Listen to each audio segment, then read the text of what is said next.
When Hurricane Katrina wiped out communications in New Orleans, Louisiana officials called on a tiny state to the north to help them get vital services to the stranded and needy. There actually was a 211 service in the city of New Orleans. It was wiped out. Louisiana did not have a statewide 211 system. A telephone-based 211 service would help connect people to the community services they needed, but it had to be up and running right away. They had to go statewide, and they had to go statewide fast to deal with the families that were evacuating throughout the state of Louisiana.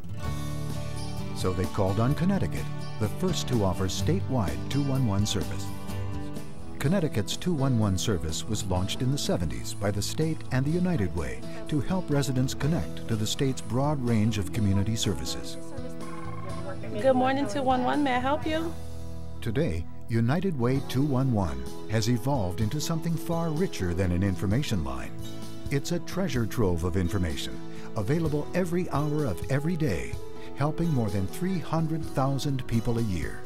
Good afternoon, 211 Child Care. There's just a buzz here. There's just so many calls coming in. It's a big operation.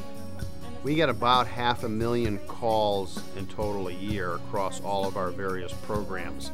These call specialists are handling multifaceted problems and working hard to create a customized solution for each caller.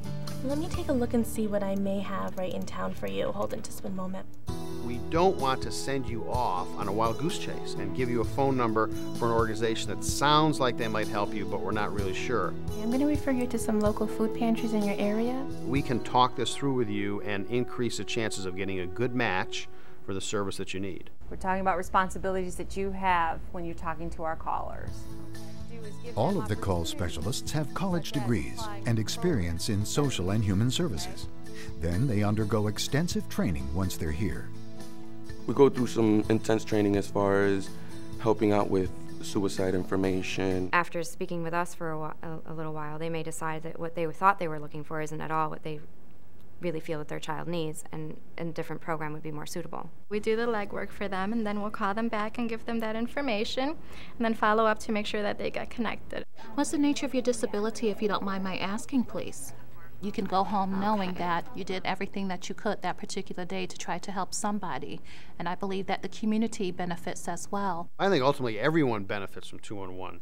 It's not just the person who calls us and their immediate family. Obviously, if we help resolve a problem, it's going to help them in their work and their career, help them in their neighborhood, help them in the community, maybe help avert long-term costs to the state.